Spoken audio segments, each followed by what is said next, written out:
Dear Mr. Rushdie, do you personally believe these words you have written? Don't remember them. When did I say that? God, this is the toughest thing. Really, I'm not kidding. It's the trouble with having written too many books is that, I don't know, you could quote anything from anywhere and say I wrote it. And I would probably believe you.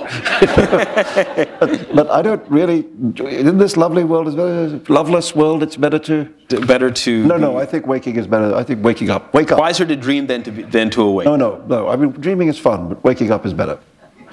I think, if you want me to say that. But I don't know, did I say that, or did a character say that, or I have no idea. Which book? I have no idea. There are at least 3 questions here, as I said, about Indian domestic policy. All right. Is there any of them good? Well, I could try to mash them all together somehow. Right, go on. Okay. Yeah. Let's see. Do you believe? Well, we know that Salim's life in Midnight Children parallels India's in some ways. In your opinion, this is just impressive, so I'm just going to ask this. In your opinion, how was India's economical position and international status right after independence in 1947 compared to when India was in a state of emergency under Mrs. Indira Gandhi?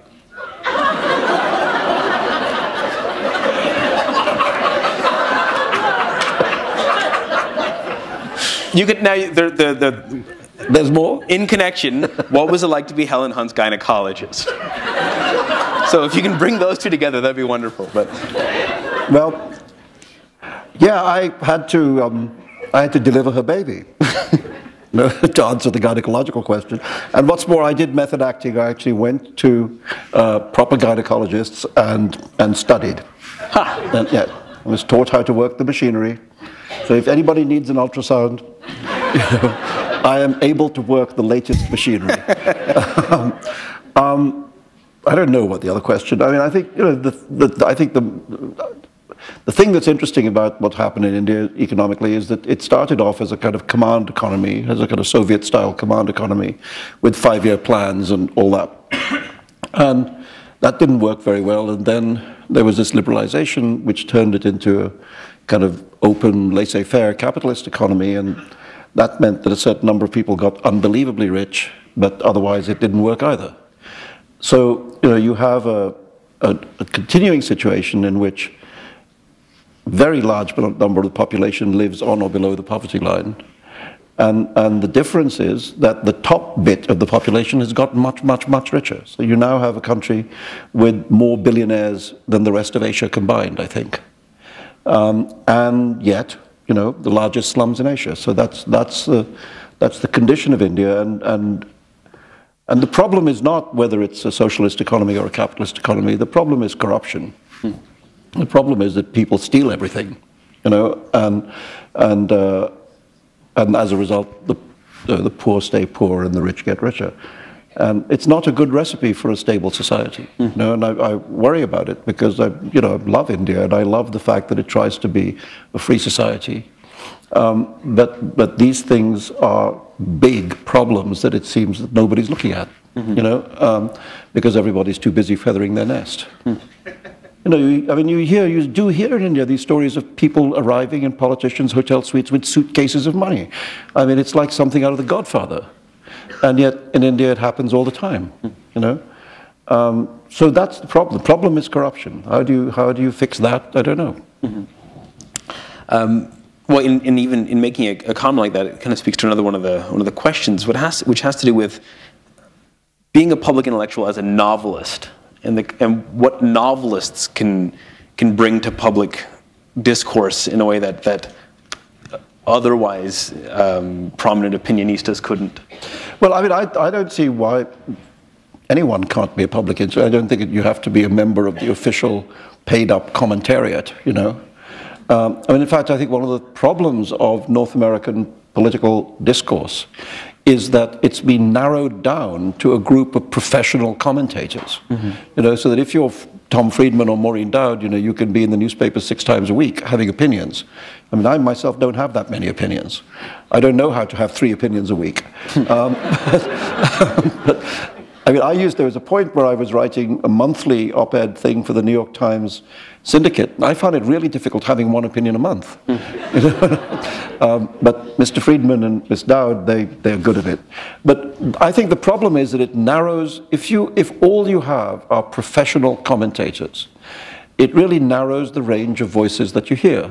You know? And I think in Europe, as opposed to North America, there is a different attitude, that people do look for a wider range of commentators who can be novelists or playwrights or poets or whatever it might be. And people, you know, people are in, like when there's an election in England, people ask Ian McEwan or Martin Amis or whatever, you know, to write about it, you know, and they do.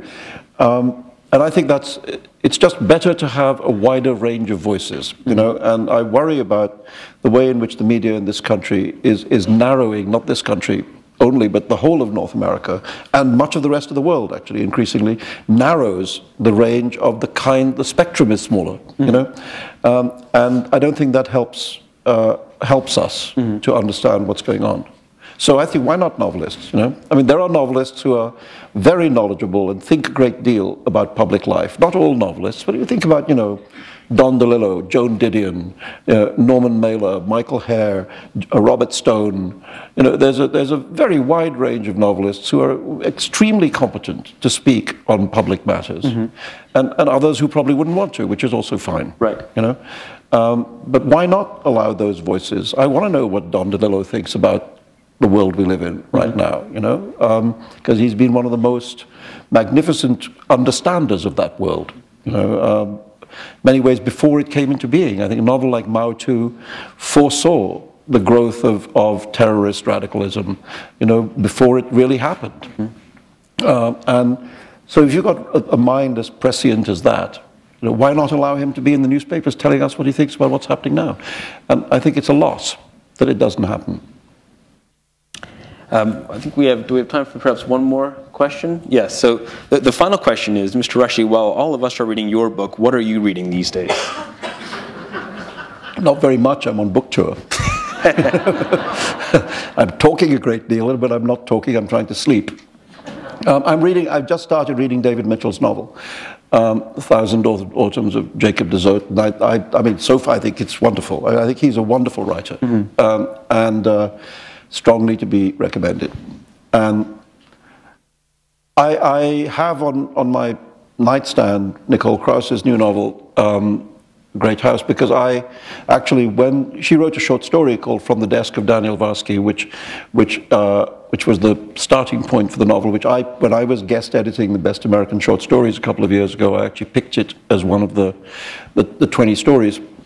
So I'm very interested to see, now that she's expanded that into a full-length novel, I want to see what she's done with it. And I think she's a fantastic writer. I haven't read the book, though, yet.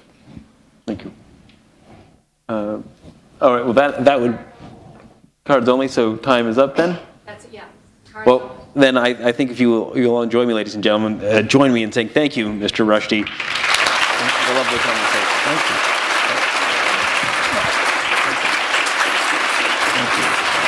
Thank you.